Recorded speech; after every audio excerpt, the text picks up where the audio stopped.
Hola amigos, ¿cómo están?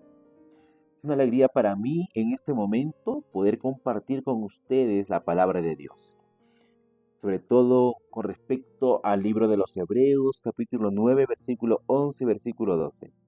Quien les habla el pastor Jimmy Jarita, les da la bienvenida ya para que podamos juntos reflexionar en la palabra de Dios.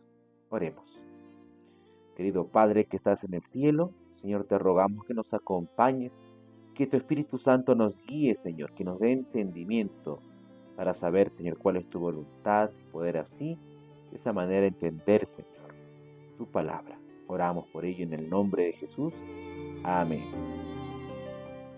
Bien, queridos amigos, vamos a compartir con ustedes en esta primera parte, sobre todo, el contexto, ¿sí? El texto que queremos estudiar en esta ocasión, que es Hebreos capítulo 9, versículo 11 y versículo 12.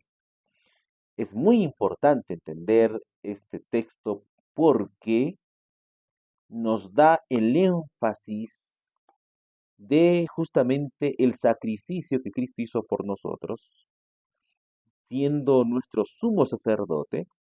Y voy a leerlo para que justamente vayamos e ingresemos ya al estudio. Dice así, Hebreos 9, 11 y 12. Pero Cristo ya vino y ahora es el sumo sacerdote de los bienes definitivos. El santuario donde Él ministra es más grande y más perfecto, y no es hecho por mano de hombre, es decir, no es de este mundo.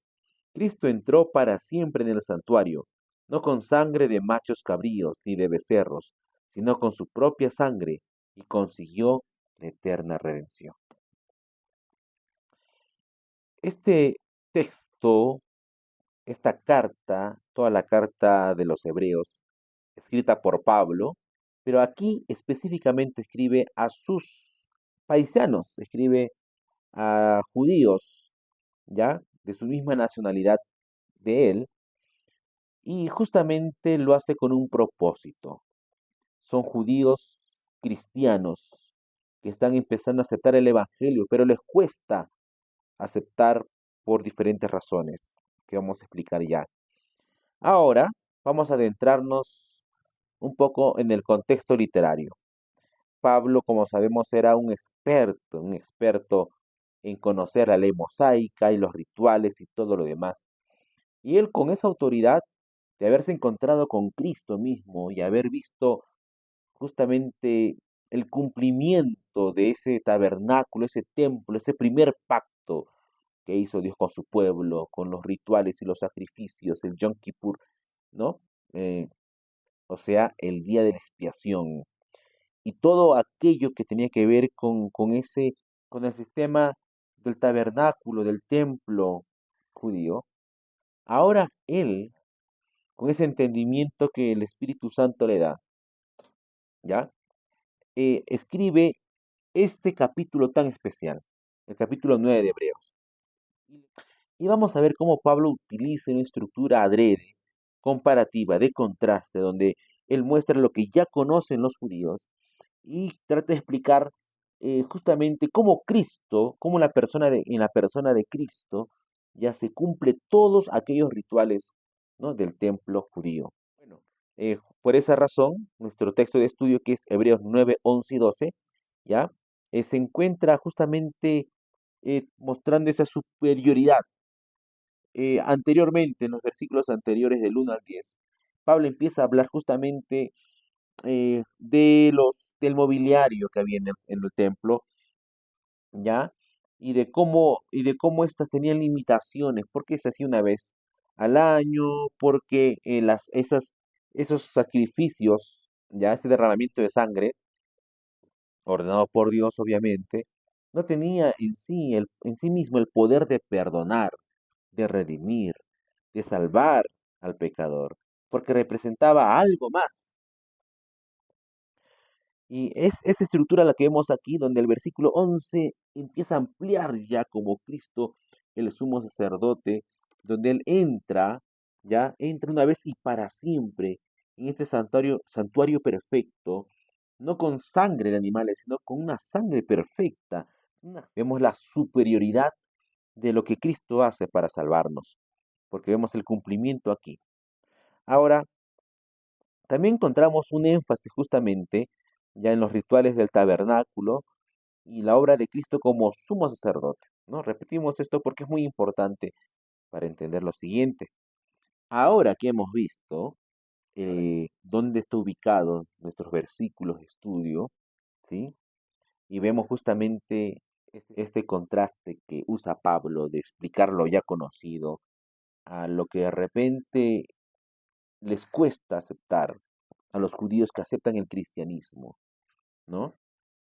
Porque hay un celo, como ustedes saben, hay un celo judío que hasta ahora se puede observar, ¿no? Los judíos ortodoxos, por ejemplo. Pero en este caso, a los judíos luchaban bastante contra justamente lo que Roma quería imponerles, ¿no? La helenización que empezó con los griegos, los romanos pues todavía continuaban allí intentando que los judíos tengan sus cultos, pero la cultura que rodeaba a los judíos era, era justamente con esta influencia, ¿no? Del Imperio Romano. eh, el contexto en el que se escribe, ¿ya? Es antes de la destrucción del templo. Ustedes saben que el año 70 fue destruido el templo, ¿no? Por Nerón, pero antes de eso, Pablo empieza a hablar justamente del templo. Quiere decir que el templo todavía estaba allí, estaba presente, posiblemente escrito entre el año 60 o 70 antes de Cristo, antes de la destrucción del mismo. Pablo escribe justamente a este grupo de judíos cristianos que conocían muy bien las prácticas del templo, sus rituales, conocían todo aquello, ¿ya? Y en ese contexto, Pablo quiere llegar con las maravillosas buenas nuevas del Evangelio de Jesús, ¿ya? El nuevo pacto hecho con su sangre, ¿no? Así que esa audiencia estaba compuesta justamente por judíos. Y Pablo, muy conocedor de todo esto, él escribe hacia ellos, ¿no? Obviamente hay una referencia también del Yom Kippur, ¿no? Donde el sumo sacerdote entraba una vez al año, hemos leído el versículo 12, ¿no? Cristo entró para siempre en el santuario, no con sangre de machos cabríos.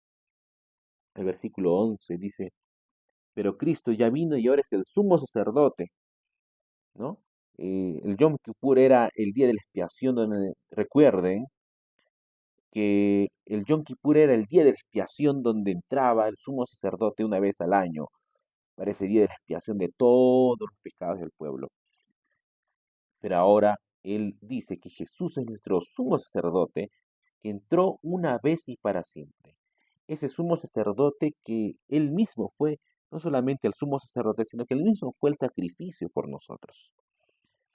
Y yo me imagino aquí cómo los judíos estaban allí, de repente leyendo esta carta de Pablo, y cómo su mente se abría, su mente se expandía a a lo que Cristo quería que su pueblo entendiese.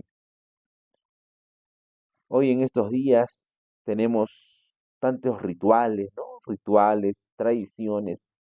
No sé de qué iglesia estás tú allí mirando este video, ¿no?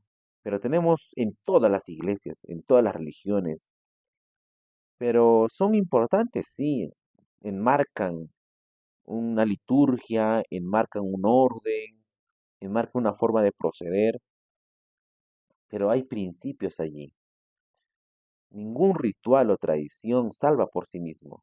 Tienen un objeto simbólico siempre.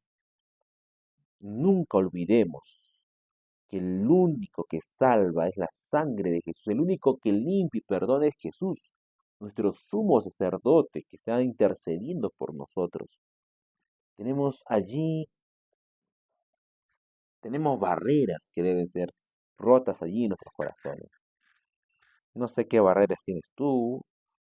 De repente has llegado un momento en que vas a tus cultos, pero llega un punto donde de repente abrazamos más las propias tradiciones que tenemos, ¿sí?